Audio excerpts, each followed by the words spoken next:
नमस्कार दोस्तों, आपका अपना चैनल अनसुने कहानियां पर आप सभी का स्वागत है। मैं आप लोगों के बीच पुनः एक नए वीडियो के साथ उपस्थित हुई हूं। अगर आप नए हैं तो चैनल को सब्सक्राइब कर दें, बेल आइकन को दबा दें ताकि मेरे आने वाले वीडियो का नोटिफिकेशन आपको मिलता रहे। आज आपके लिए प्रस्तुत है फणीश्वर नाथ रेणु जी की लिखी कहानी संवदिया। हरगोबिंद को अचरज हुआ तो आज भी किसी को संवदिया की जरूरत पड़ सकती है। इस जमाने में जबकि गांव गांव में डाकघर खुल गए हैं, संवदिया के मार्फत संवाद क्यों भेजेगा कोई। आज तो आदमी घर बैठे ही लंका तक खबर भेज सकता है और वहां का कुशल संवाद मंगा सकता है। फिर उसकी बुलाहट क्यों हुई है। हरगोबिंद बड़ी हवेली की टूटी ड्योढ़ी पार कर अंदर गया। सदा की भांति उसने वातावरण को सूंघकर संवाद का अंदाज लगाया। निश्चय ही कोई गुप्त संवाद ले जाना है। चांद सूरज को भी नहीं मालूम हो, परेवा पंछी तक न जाने। पांवला की बरी बहुरिया। बरी हवेली की बरी बहुरिया ने हरगोबिंद को पीरही दी और आंख के इशारे से कुछ देर चुपचाप बैठने को कहा। बरी हवेली अब नाम मात्र को ही बरी हवेली है, जहां दिन रात नौकर नौकरानियों और जन मजदूरों की भीड़ लगी रहती थी। वहां आज हवेली की बरी बहुरिया अपने हाथ से सूप में अनाज लेकर झटक रही है। इन हाथों में सिर्फ मेहंदी लगाकर ही गांव की नाइन परिवार पालती थी। कहाँ गए वे दिन। हरगोबिंद ने एक लंबी सांस ली। बड़े भैया के मरने के बाद ही जैसे सब खेल खत्म हो गया। तीनों भाइयों ने आपस में लड़ाई झगड़ा शुरू कर दिया। रैयतों ने जमीन पर दावे करके दखल किया। फिर तीनों भाई गांव छोड़कर शहर जा बसे। रह गई अकेली बरी बहुरिया। कहाँ जाती बेचारी। भगवान भले आदमी को ही कष्ट देते हैं, नहीं तो 1 घंटे की बीमारी में बड़े भैया क्यों मरते। बरी बहुरिया की देह से जेवर खींच खींच कर बंटवारे की लीला हुई। हरगोबिंद ने देखी है अपनी आंखों से। द्रौपदी चीरहरण लीला बनारसी साड़ी को 3 टुकड़े करके बंटवारा किया था निर्दयी भाइयों ने। बेचारी बरी बहुरिया। गांव की मोदियाइन बूढ़ी न जाने कब से आंगन में बैठकर बड़बड़ा रही थी। उधार का सौदा खाने में बड़ा मीठा लगता है और दाम देते समय मोदियाइन की बात कड़वी लगती है। मैं आज दाम लेकर ही उठूंगी। बरी बहुरिया ने कोई जवाब नहीं दिया। हरगोबिंद ने फिर लंबी सांस ली। जब तक यह मोदियाइन आंगन से नहीं टलती, बरी बहुरिया हरगोबिंद से कुछ नहीं बोलेगी। वह अब चुप नहीं रह सका। मोदियाइन काकी, बाकी बकाया वसूलने का यह काबुली कायदा तो तुमने खूब सीखा है। काबुली कायदा सुनते ही मोदियाइन तमक कर खड़ी हो गई। चुप रह, मुंह झौन से निमोन छिए। क्या करूं काकी, भगवान ने मूंछदार ही दी नहीं, न काबुली आगा साहब की तरह गुलजारदार ही। फिर काबुल का नाम लिया तो जीभ पकड़कर खींच लूंगी। हरगोबिंद ने जीभ बाहर निकाल कर दिखलाई, अर्थात खींच ले। 5 साल पहले गुल मोहम्मद आगा उधार कपड़ा लगाने के लिए गांव आता था और मोदियाइन के औसारे पर दुकान लगाकर बैठता था। आगा कपड़ा देते समय बहुत मीठा बोलता और वसूली के समय जोर जुल्म से 1 का 2 वसूलता। एक बार कई उधार लेने वालों ने मिलकर काबुली की ऐसी मरम्मत कर दी कि फिर लौटकर गांव में नहीं आया। लेकिन इसके बाद ही दुखनी मोदियाइन लाल मोदियाइन हो गई। काबुली क्या, काबुली बादाम के नाम से भी चिढ़ने लगी मोदियाइन। गांव के नाच वालों ने गांव में काबुली का स्वांग किया था। तुम हमारा मुलुक जाएगा मोदियाइन, हम काबुली बादाम पिस्ता अखरोट खिलाएगा। मोदियाइन बरबराती गाली देती हुई चली गई तो बरी बहुरिया ने हरगोबिंद से कहा, हरगोबिंद भाई, तुमको एक संवाद ले जाना है। आज ही। बोलो, जाओगे ना। कहाँ। मेरी माँ के पास। हरगोबिंद बरी बहुरिया की छलछलाई हुई आंखों में डूब गया। कहिए, क्या संवाद। संवाद सुनाते समय बरी बहुरिया सिसकियां लेने लगी। हरगोबिंद की आंखें भी भर आईं। बरी हवेली की लक्ष्मी को पहली बार इस तरह से सकते देखा है हरगोबिंद ने। वह बोला, बरी बहुरिया, दिल को करा कीजिए। और कितना करा करूं दिल। माँ से कहना मैं भाई भाभियों की नौकरी करके पेट पालूंगी, बच्चों के जूठन खाकर एक कोने में पड़ी रहूंगी। लेकिन यहाँ अब नहीं रह सकूंगी। कहना, यदि माँ मुझे यहाँ से नहीं ले जाएगी तो मैं किसी दिन गले में घड़ा बांधकर पोखरे में डूब मरूंगी। बथुआ साग खाकर कब तक जीऊं। किस लिए, किसके लिए। हरगोबिंद का रोम रोम कलपने लगा। देवर देवरानियां भी कितने बेदर्द हैं। ठीक अगहनी धान के समय बाल बच्चों को लेकर शहर से आएंगे। 10-15 दिनों में कर्ज उधार की ढेरी लगाकर वापस जाते समय दो दो मन के हिसाब से चावल चूरा ले जाएंगे। फिर आम के मौसम में आकर हाजिर। कच्चा पक्का आम तोड़कर बोरियों में बंद करके वह चले जाएंगे। फिर उलटकर कभी नहीं देखते। राक्षस हैं सब। बड़ी बहुरिया आंच के खूंट से 5 रुपए का एक गंदा नोट निकालकर बोली, पूरा राह खर्च भी नहीं जुटा सकी। आने का खर्चा माँ से मांग लेना। उम्मीद है भैया तुम्हारे साथ ही आवेंगे। हरगोबिंद बोला, बड़ी बहुरिया, राह खर्च देने की जरूरत नहीं, मैं इंतजाम कर लूंगा। तुम कहाँ से इंतजाम करोगे? मैं आज 10 बजे की गाड़ी से ही जा रहा हूँ। बड़ी बहुरिया हाथ में नोट लेकर चुपचाप भावशून्य दृष्टि से हरगोबिंद को देखती रही। हरगोबिंद हवेली से बाहर आ गया। उसने सुना बड़ी बहुरिया कह रही थी, मैं तुम्हारी राह देख रही हूँ। संवदिया अर्थात संवाद वाहक। हरगोबिंद संवदिया। संवाद पहुंचाने का काम सभी नहीं कर सकते। आदमी भगवान के घर से ही संवदिया बनकर आता है। संवाद के प्रत्येक शब्द को याद रखना। जिस सुर और स्वर में संवाद सुनाया गया है, ठीक उसी ढंग से जाकर सुनाना सहज काम नहीं। गांव के लोगों की गलत धारणा है कि निठल्ला, कामचोर और पेटू आदमी ही संवदिया का काम करता है। न आगे नाथ, न पीछे पगहा।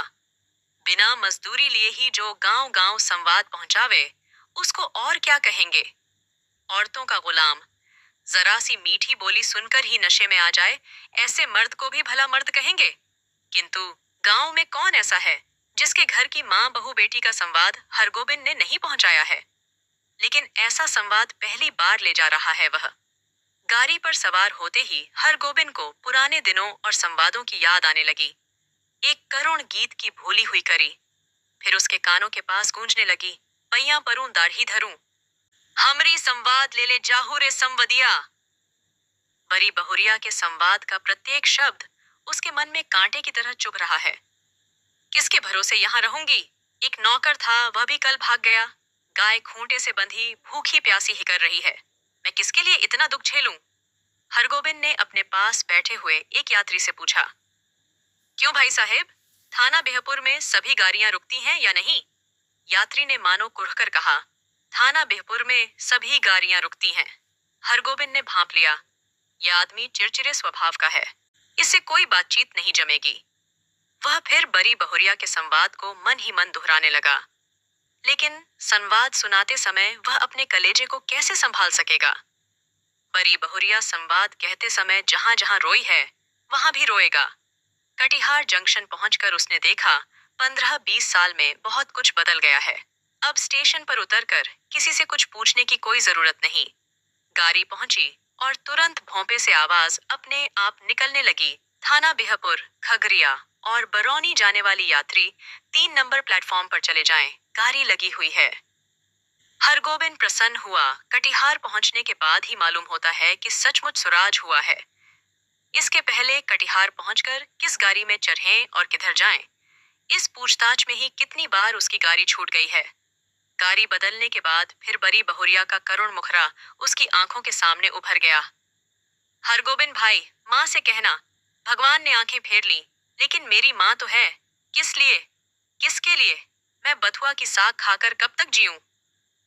थाना बेहपुर स्टेशन पर जब गाड़ी पहुंची तो हरगोबिंद का जी भारी हो गया। इसके पहले भी कई भला बुरा संवाद लेकर वह इस गांव में आया है। कभी ऐसा नहीं हुआ उसके पैर गांव की ओर बढ़ ही नहीं रहे थे। इसी पगडंडी से बड़ी बहुरिया अपने मैके लौट आवेगी, गांव छोड़ चली आवेगी, फिर कभी नहीं जाएगी। हरगोबिंद का मन कलपने लगा, तब गांव में क्या रह जाएगा? गांव की लक्ष्मी ही गांव छोड़कर चली आवेगी। किस मुंह से वह ऐसा संवाद सुनाएगा? कैसे कहेगा कि बड़ी बहुरिया बथुआ साग खाकर गुजर कर रही है? सुनने वाले हरगोबिंद के गांव का नाम लेकर थूकेंगे। कैसा गांव है जहां लक्ष्मी जैसी बहुरिया दुख भोग रही है? अनिच्छा पूर्वक हरगोबिंद ने गांव में प्रवेश किया। हरगोबिंद को देखते ही गांव के लोगों ने पहचान लिया, जलाल ग्रह गांव का संवदिया आया है। न जाने क्या संवाद लेकर आया है। राम राम भाई, कहो, कुशल समाचार ठीक है ना? राम राम भैया जी, भगवान की दया से सब आनंदी है। उधर पानी बूंदी पड़ा है। बड़ी बहुरिया के बड़े भाई ने पहले हरगोबिंद को नहीं पहचाना। हरगोबिंद ने अपना परिचय दिया तो उन्होंने सबसे पहले अपनी बहन का समाचार पूछा। दीदी कैसी हैं? भगवान की दया से सब राजी खुशी है। मुंह हाथ धोने के बाद हरगोबिंद की बुलाहट आंगन में हुई। अब हरगोबिंद कांपने लगा। उसका कलेजा धड़कने लगा। ऐसा तो कभी नहीं हुआ। परी बहुरिया की छलछलाई हुई आंखें, सिसकियों से भरा हुआ संवाद। उसने बड़ी बहुरिया की बूढ़ी माता को पांवलागी की। बूढ़ी माता ने पूछा, कहो बेटा, क्या समाचार है? माए जी, आपके आशीर्वाद से सब ठीक है। कोई संवाद? संवाद? जी, संवाद तो कोई नहीं। मैं कल सिरसिया गांव आया था तो सोचा कि एक बार चलकर आप लोगों का दर्शन कर लूं। बूढ़ी माता हरगोबिंद की बात सुनकर कुछ उदास सी हो गई।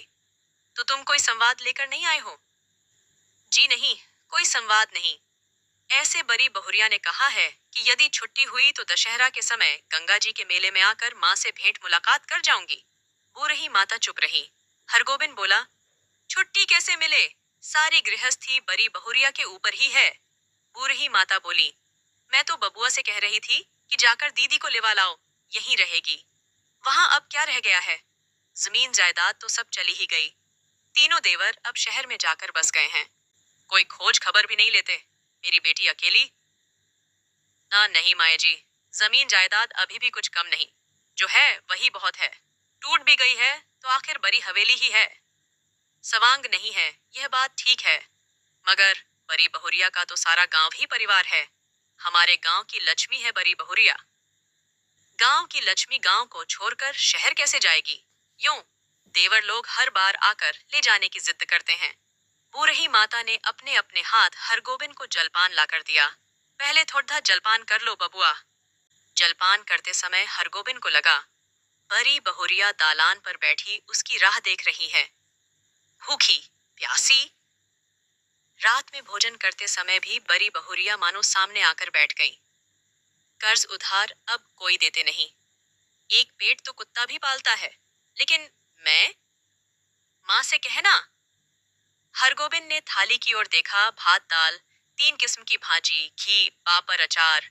बड़ी बहुरिया बथुआ साग उबालकर खा रही होगी।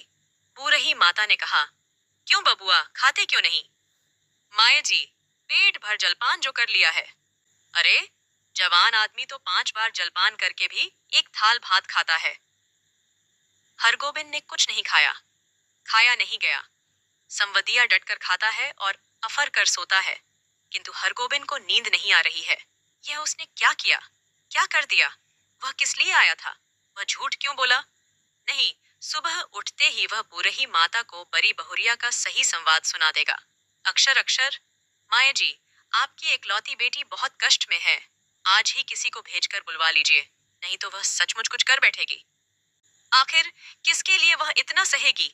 बड़ी बहुरिया ने कहा है, भाभी के बच्चों के जूठन खाकर वह एक कोने में पड़ी रहेगी।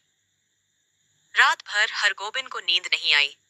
आंखों के सामने बड़ी बहुरिया बैठी रही, सिसकती, आंसू पोंछती हुई। सुबह उठकर उसने दिल को करा किया। वह संवदिया है। उसका काम है सही सही संवाद पहुंचाना। वह बड़ी बहुरिया का संवाद सुनाने के लिए बूढ़ी माता के पास जा बैठा। बूढ़ी माता ने पूछा, क्या है बबुआ, कुछ कहोगे? माए जी, मुझे इसी गाड़ी से वापस जाना होगा। कई दिन हो गए। अरे, इतनी जल्दी क्या है? एक आध दिन रहकर मेहमानी कर लो। नहीं माए जी, इस बार आज्ञा दीजिए। दशहरा में मैं भी बड़ी बहुरिया के साथ आऊंगा, तब डटकर 15 दिनों तक मेहमानी करूंगा। बूढ़ी माता बोली, ऐसा जल्दी थी तो आए ही क्यों? सोचा था बिटिया के लिए दही चूरा भेजूंगी, सो दही तो नहीं हो सकेगा आज। थोड़ा चूरा है बासमती धान का, लेते जाओ। चूरा की पोटली बगल में लेकर हरगोबिंद आंगन से निकला तो बड़ी बहुरिया के बड़े भाई ने पूछा, क्यों भाई, राह खर्च है तो? हरगोबिंद बोला, भैया जी, आपकी दुआ से किसी बात की कमी नहीं। स्टेशन पर पहुंचकर हरगोबिंद ने हिसाब किया। उसके पास जितने पैसे हैं, उससे कटिहार तक का टिकट ही वह खरीद सकेगा, और यदि चवन्नी नकली साबित हुई तो सैमापुर तक ही। बिना टिकट के वह एक स्टेशन भी नहीं जा सकेगा। डर के मारे उसकी देह का आधा खून गया। गाड़ी में बैठते ही उसकी हालत अजीब हो गई। वह कहाँ आया था? क्या करके जा रहा है? बड़ी बहुरिया को क्या जवाब देगा? यदि गाड़ी और में निर्गुण गाने वाला सूरदास नहीं आता तो न जाने उसकी क्या हालत होती। सूरदास के गीतों को सुनकर उसका जी स्थिर हुआ। किया हो रामा, नेहरा को सुख सपन भयो अब, देश पिया को डोलिया चली। ई माई रो मती, यही करम गति। सूरदास चला गया तो उसके मन में बैठी हुई बड़ी बहुरिया फिर रोने लगी। किसके लिए इतना दुख सहूं? 5 बजे भोर में वह कटिहार स्टेशन पहुंचा। भोंपे से आवाज आ रही थी, बैरगाछी, कुसियार और जलालगृह जाने वाली यात्री 1 नंबर प्लेटफॉर्म पर चले जाएं।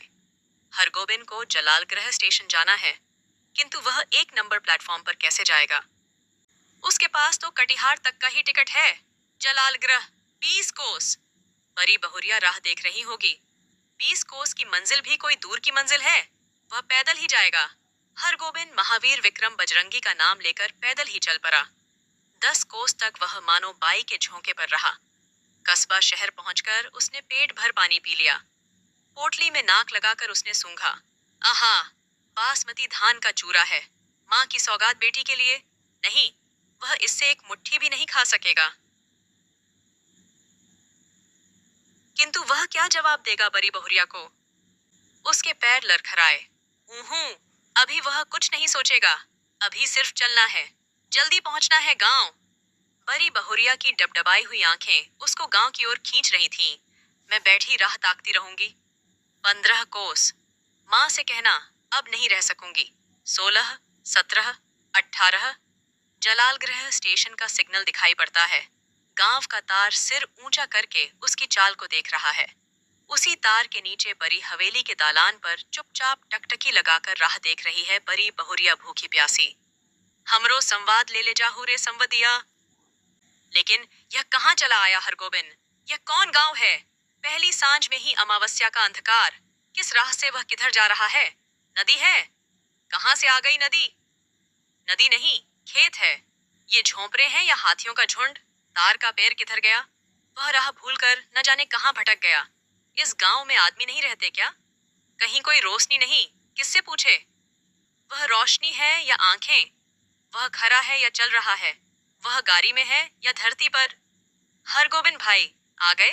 बड़ी बहुरिया की बोली या कटिहार स्टेशन का भोंपा बोल रहा है? हरगोबिंद भाई, क्या हुआ तुमको? बड़ी बहुरिया। हरगोबिंद ने हाथ से टटोल कर देखा। वह बिछावन पर लेटा हुआ है। सामने बैठी छाया को छूकर बोला, बड़ी बहुरिया। हरगोबिंद भाई, अब जी कैसा है? लो, एक घूंट दूध और पी लो। मुंह खोलो, पी जाओ, पियो। हरगोबिंद होश में आया। बड़ी बहुरिया दूध पिला रही है। उसने धीरे से हाथ बढ़ाकर बड़ी बहुरिया का पैर पकड़ लिया। बड़ी बहुरिया, मुझे माफ करो, मैं तुम्हारा संवाद नहीं कह सका। तुम गांव छोड़कर मत जाओ, तुमको कोई कष्ट नहीं होने दूंगा। मैं तुम्हारा बेटा। बड़ी बहुरिया, तुम मेरी माँ, सारे गांव की माँ हो। मैं अब निठल्ला बैठा नहीं रहूंगा, तुम्हारा सब काम करूंगा। बोलो बड़ी माँ, तुम गांव छोड़कर चली तो नहीं जाओगी? बोलो। बड़ी बहुरिया गर्म दूध में एक मुट्ठी बासमती चूरा डालकर मसकने लगी। संवाद भेजने के बाद से ही वह अपनी गलती पर पछता रही थी।